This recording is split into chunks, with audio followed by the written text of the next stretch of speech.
In the name of Allah the most merciful the most beneficent. Allah के नाम से आगाज़ करते हैं जो बड़ा मेहरबान निहायत रहम वाला है। दरूद पाक हज़रत मोहम्मद मुस्तफ़ा सल्लल्लाहु अलैहि वसल्लम की ज़ात पर जो वजह तख्लीक़ कायनात हैं और जिनकी शफ़ाअत पर हमें यकीन है।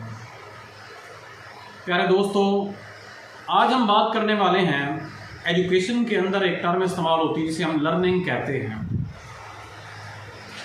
लर्निंग के ऊपर और लर्निंग क्या है, लर्निंग में कौन कौन सी टेक्निक इस्तेमाल होती हैं, लर्निंग के अंदर हर्डल्स कौन कौन सी आती हैं, और ये जो लर्नर्स होते हैं यानी स्टूडेंट्स होते हैं ये कितनी टाइप्स के होते हैं। बेसिकली लर्निंग जो है इसको उर्दू में हम कहते हैं सीखना, ताल्लुम का जो अमल होता है, तालीम हासिल करने का जो अमल होता है, जिसमें एक एक्सपीरियंस्ड पर्सन जो होता है वो इन एक्सपीरियंस पर्सन को बताता है ज़िंदगी की मुश्किलात के बारे में, ज़िंदगी के अतवार के बारे में गाइड करता है।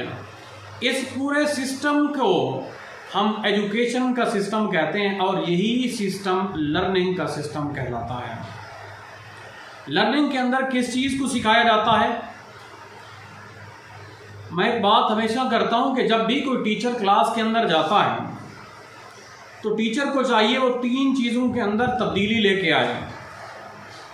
अगर कोई उस्ताद क्लास के अंदर जा रहा है तो उसके माइंड के अंदर एक मैप होना चाहिए, एक हिकमत अमली होनी चाहिए, एक प्लानिंग होनी चाहिए। वो प्लानिंग कौन सी है कि बच्चों के अंदर मैंने जाके तीन तब्दीलियां करनी हैं। पहली तब्दीली बच्चों के नॉलेज में इजाफा करना है, यानी उनको कोई नई चीज़ बतानी है। दूसरी तब्दीली बच्चों के स्किल के अंदर इजाफा करना है, यानी नई चीज़ उनको सिखानी है, उनकी महारत को बढ़ाना है। और तीसरी तब्दीली जो है वो बच्चों की एबिलिटी के अंदर यानी सलाहियत के अंदर इजाफा करना है। अगर कोई दोस्त, कोई टीचर किसी क्लास के अंदर जाता है और इन चीज़ों को तब्दील नहीं कर पाता तो अंडरस्टैंड कर ले कि उसके क्लास के अंदर जाने का मकसद पूरा नहीं हुआ। अगर वो इन चीज़ों को तब्दील कर लेता है तो उसका मकसद पूरा हो गया। और लर्निंग जो होती है बेसिकली इन तमाम चीज़ों के बारे में इल्म को हम लर्निंग कहते हैं। इन तमाम चीज़ों के प्रोसेस को हम लर्निंग कहते हैं, जिसमें बच्चे को नई टेक्निक सिखाई जाती हैं, बच्चे के बिहेवियर के अंदर तब्दीली लाई जाती है, बच्चे को नई बातें बताई जाती हैं, नई टेक्निक के बारे में इल्म दिया जाता है। इन्हीं न्यू लर्निंग्स को, इन्हीं नई चीज़ों के सीखने को हम लर्निंग का नाम देते हैं। मेरे दोस्तों, लर्निंग के अंदर दो टेक्निक्स इस्तेमाल होती हैं नॉर्मली जो हम क्लासरूम के अंदर इस्तेमाल करते हैं। एक अच्छा टीचर जो होता है वो टेक्निक के ज़रिए बच्चों को समझाता है। तो दुनिया के अंदर जो टेक्निक इस्तेमाल होती हैं उनमें से मैं दो का तज़किरा यहाँ पे करूँगा आपके साथ, ताकि बच्चों को भी इसका पता चले और टीचर्स को भी इसका पता चले। उसमें जो पहली टेक्निक आती है उसे हम एसिमिलेशन टेक्निक कहते हैं। एसिमिलेशन टेक्निक का मतलब क्या होता है? एसिमिलेशन का मतलब ये होता है कि प्री नॉलेज को इस्तेमाल करते हुए, ब्रेनस्टॉर्मिंग करते हुए बच्चे को नई चीज सिखाने का अमल, जिसमें बच्चे से पहले पूछा जाता है कि बेटा आप फलां चीज के बारे में कुछ जानते हैं। जब बच्चा उस चीज को रिप्रोड्यूस करने की कोशिश करता है तो आपने बच्चे का प्री नॉलेज जो है इस्तेमाल किया, प्री एग्जिस्टिंग थॉट इस्तेमाल की। जब भी इस टेक्निक को इस्तेमाल किया जाता है जिसमें बच्चे की प्री एग्जिस्टिंग थॉट्स को, बच्चे के पास जो नॉलेज मौजूद है उसको इस्तेमाल किया जाए, ताकि उस नॉलेज के जरिए बच्चा प्रॉपर लेवल के ऊपर आ जाए कि आपकी बात को अंडरस्टैंड कर सके। इस टेक्निक को हम नाम देते हैं एसिमिलेशन का। जो दूसरी बात है, जो दूसरी टेक्निक है इसको हम नाम देते हैं एकोमोडेशन का। इसमें क्या होता है? इसमें ये होता है कि बच्चे ने अगर कोई काम नहीं किया तो उस काम के मिसाल के जरिए बच्चे को समझाया जाता है कि बेटा ये ऐसे काम होते हैं जिसमें आप इस चीज को नहीं कर सकते। एकोमोडेट किया जाता है, उनको अंडरस्टैंड कराया जाता है कि फलां इशू जो है इसको आप इस तरह से रिजॉल्व नहीं कर सकते, फलां जो बात है, फलां जो मसला है, उस मसले का ये हल नहीं हो सकता। उसको हल करने की दूसरी टेक्निक होती है। इस तरह एक एक्सपीरियंस के जरिए बच्चे को सिखाया जाता है। इसको हम नाम देते हैं अकोमोडेशन का। इसके बाद चंद एक लर्निंग हर्डल्स होती हैं। आपने देखा होगा क्लास के अंदर बच्चे 3 किस्म के होते हैं। कुछ बच्चे ऐसे होते हैं जो एक्स्ट्रा इंटेलिजेंट होते हैं, कुछ बच्चे ऐसे होते हैं जो एवरेज होते हैं, और कुछ बच्चे ऐसे होते हैं जो स्लो लर्नर होते हैं। एक कामयाब उस्ताद हमेशा अपनी टारगेट जो है स्लो लर्नर को बनाता है। आपकी क्लास के अंदर अगर आप स्लो लर्नर पे तवज्जो नहीं कर रहे तो इसका मतलब है आपके पास टीचिंग की टेक्निक नहीं है। 3 बातें बता रहा हूं आपको जो बच्चों को लर्निंग के अंदर जो है डिफिकल्टी क्रिएट करती हैं। इनकी मौजूदगी में बच्चा बेहतर अंदाज के अंदर लर्निंग के प्रोसेस के साथ गो थ्रू नहीं हो सकता। वो 3 डिफरेंट हर्डल्स कौन कौन सी हैं? Number 1, lack of motivation. Motivation का मतलब होता है तहरीक देना। जब भी आप क्लास के अंदर गए, एक टीचर क्लास के अंदर गया और मोटिवेशन से काम नहीं लिया, तहरीक से काम नहीं लिया, बच्चे आपके सबक को, आपके जो लेसन है उसको बेहतर अंदाज के अंदर लर्न नहीं कर सकते। अच्छा, मोटिवेशन जो होती है वो 2 किस्म की होती है। एक इंट्रिंसिक मोटिवेशन होती है जो अंदरूनी तौर पे आती है बच्चे को। दूसरी एक्सट्रिंसिक मोटिवेशन होती है जो बैरूनी तौर पे होती है। अंदरूनी तौर पे मोटिवेशन कैसे हो सकती है? आप बच्चे का कंपटीशन करा दें, बच्चे को कोई मिशन बता दें कि बेटा फलां टारगेट है, फलां मिशन है आपके सामने, आपने इसको करना है, आप इसको करेंगे तो आपकी सलाहियत भी इंक्रीज कर जाएगी, आपका पोटेंशियल भी इंक्रीज कर जाएगा। एक्सट्रिंसिक मोटिवेशन क्या है? आपने बच्चे को आपने प्राइज का लालच दे दिया बच्चे को कि बेटा फलां काम है, आप इसको जितना जल्दी कंप्लीट करेंगे, सबसे पहले और बेहतर जो बच्चा करके दिखाएगा उसको हम इतना प्राइज देंगे। तो इस तरह से बच्चे के अंदर मोटिवेशन का लेवल जो है वो बूस्ट अप हो जाएगा और उस मोटिवेशन के लेवल की वजह से बच्चा जो है लर्निंग के काबिल हो जाएगा। अच्छा, इसमें एक और बात भी ऐड कर दूं मैं। ये जो मोटिवेशन की बात होती है सिर्फ और सिर्फ स्टूडेंट्स तक नहीं होती, बल्कि टीचर्स तक भी मोटिवेशन बहुत अहम होती है। हमारे एजुकेशन सिस्टम के अंदर बहुत सारे टीचर्स ऐसे हैं जो क्लास में जाने के बाद सबसे पहले कुर्सी के ऊपर बैठ जाते हैं और किताब कहते हैं बच्चे किताब खोलो और पढ़ना शुरू कर देते हैं। एक बंदा खुद ही डीमोटिवेटेड है, एक बंदा खुद ही पेसिमिज्म के अंदर मौजूद है, एक बंदे का जो लेवल ऑफ इंटरेस्ट है वो खुद ही डाउन है, वो दूसरों को क्या सिखाएगा? जो बंदा खुद से मोटिवेटेड नहीं है वो बंदा दूसरों को मोटिवेशन कब देगा और कैसे देगा? एक बंदा जिसकी इंटरेस्ट ही नहीं है क्लास के अंदर आना, बच्चों से इंटरेक्शन करना, वो कैसे बच्चों को मोटिवेट करेगा?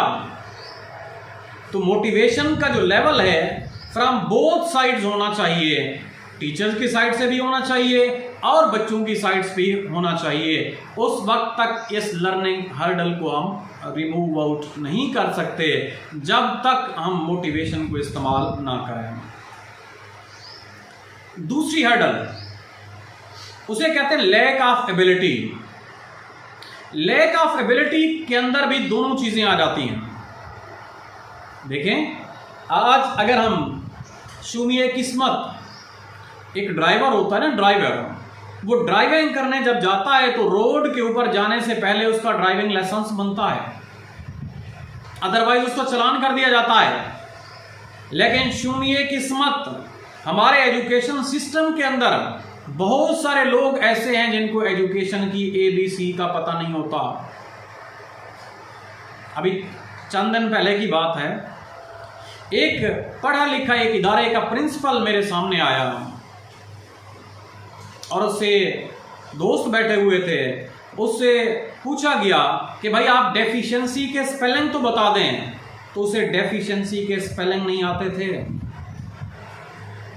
जब उससे पूछा गया कि आप प्रिंसिपल के स्पेलिंग बताओ, प्रिंसिपल PAL वाला, उसने स्पेलिंग बता दिए। जब उससे यह पूछा गया कि अगर PLE हो जाए तो उसका मतलब क्या होता है, उसके पास इस लफ्ज का जवाब नहीं था। तो आप जरा मुझे बताइए मेरे दोस्तों कि हम अपने एजुकेशन निजाम के अंदर किस तरफ जा रहे हैं। कौन से ऐसे लोग हैं जिन्होंने एजुकेशन को बिजनेस बना लिया है। Education is not a business. जिस कौम के अंदर एजुकेशन को बिजनेस बना दिया जाता है, वहां पर बिजनेसमैन पैदा होते हैं और वो मुआशरा इखलाकियात से आरी मुआशरा बन जाता है। और जो इखलाकियात से आरी मुआशरा होता है, जहां पर इखलाकी दिवालियापन हो जाता है, वो कौमें कभी तरक्की नहीं कर सकती। इसलिए लाजिम है कि वो बंदा टीचिंग के अंदर आए जिसके पास एबिलिटी हो टीच करने की। इसी तरह बच्चों के अंदर भी एबिलिटी होती है। हम कहते तो हैं अक्सर, हर बच्चा फितरत सलीम पर पैदा होता है, हर बच्चे के अंदर मेंटल पावर जो होती है बराबर होती है, लेकिन डिफरेंस आता है उस मेंटल एबिलिटी को, उस मेंटल पावर को यूज किस तरह से कर रहा है वो बंदा। आप जब इसको बेहतर अंदाज के अंदर यूज करेंगे, आप बेहतरी की तरफ जाते जाएंगे। आप अगर उस सेंस को, मेंटल पावर को, मेंटल एबिलिटी को आप अगर राइट डायरेक्शन के अंदर इस्तेमाल नहीं करेंगे तो मेरे दोस्तों याद रखिएगा, कभी भी टीचिंग का प्रोसेस तकमील तक नहीं पहुंच सकता। जो तीसरी और सबसे अहम हर्डल आ जाती है वो पुअर टीचिंग टेक्निक्स होती है। हमारा टीचर क्लास में आता है, क्लास में आने के बाद टीचर के पास कोई हिकमत अमली नहीं होती। तरक्की याफ्ता अक़वाम को देखें तो एक लफ्ज इस्तेमाल करते हैं, इसे हम लेसन प्लानिंग कहते हैं। हर टीचर के पास लेसन प्लान्ड हालत के अंदर पहले मौजूद होता है। टीचर बनना कोई आसान नहीं है। आप क्या समझते हैं टीचर बनना आसान है? टीचर ने अपना दिमाग निकाल के, अपनी सलाहियतों को इस्तेमाल करके एक नेशन को ग्रूम करना होता है। इत्तफाकिया तौर पर जो टीचर बन जाते हैं वो नस्लों को बर्बाद करते हैं। एक टीचर तो कंप्रिहेंसिव होना चाहिए। एक टीचर तो ऐसा होना चाहिए जो वेल ऑर्गेनाइज्ड हो, उसके अंदर ऑर्गेनिक यूनिटी पाई जाए, उसके अंदर प्लानिंग पाई जाए। लेकिन जब हमारा टीचर विदाउट प्लानिंग क्लास के अंदर आता है तो बच्चों को जिस तरह से पढ़ाता है, जिस तरह से उनको सिखाता है, वो दुख वाली बात है जिसको मैं यहां पर शेयर नहीं करता, आप सब जानते हैं। तो मेरे दोस्तों, लर्निंग हर्डल्स को हमने रिमूव करना है। नंबर 1, अगर लर्निंग के प्रोसेस को हमने बेटर बनाना है तो हमने मोटिवेशन को पैदा करना है। अगर लर्निंग के प्रोसेस को हमने बेहतर बनाना है तो हमने एबिलिटी ऑफ टीचर्स और एबिलिटी ऑफ स्टूडेंट को मद्देनजर रखना है। और तीसरी अहम तरीन बात, टीचर की प्लानिंग जो है और टीचर का मेथड ऑफ टीचिंग जो है, इसको भी हमने गौर से देखना है। अगर मेथड ऑफ टीचिंग बुरा है, अगर उसकी प्लानिंग नहीं है, लेसन उसका प्लान नहीं है, तो पुअर टीचिंग टेक्निक से काम लेगा। और जो पुअर टीचिंग टेक्निक्स होती है उससे क्या होता है, अल्टीमेटली एक स्टूडेंट सफ़र होता है। और जब स्टूडेंट सफ़र होता है, वो अकेला स्टूडेंट सफ़र नहीं होता, उसकी पूरी नस्ल तबाह हो जाती है, उसकी पूरी नस्ल बर्बाद हो जाती है। मैं अक्सर औकात ये जुमला बोलता हूँ, एक क्लर्क की करप्शन जो होती है महकमे को, खजाने को नुकसान देती है। 10,000 की करप्शन कर लेता है, 2,000 की कर लेता है, 50,000 की कर लेता है, लाख रुपए की कर लेता है, उसकी करप्शन नस्लों तक नहीं जाती। लेकिन एक टीचर की जब करप्शन होती है, तो टीचर जब अपने प्रोफेशन के साथ करप्शन करता है तो वो नस्लों को बर्बाद करता है। लर्नर की टाइप्स कौन कौन सी होती हैं? आखिरी बात, लर्नर हमारे पास 3 किस्म के होते हैं। एक टीचर को जानना चाहिए कितनी किस्म के लर्नर होते हैं। लर्नर हमारे पास 3 किस्म के होते हैं। नंबर 1, विजुअल लर्नर, ऐसा लर्नर जो किसी चीज को देखकर याद करता है, सीखता है, उसको हम विजुअल लर्नर कहते हैं। नंबर 2, ऑडिटरी लर्नर, ऐसा लर्नर जो किसी चीज को सुनकर सीखता है, समझने की कोशिश करता है। और तीसरा, last but not least, kinaesthetic learner, वो लर्नर जो प्रैक्टिकल करके सीखता है।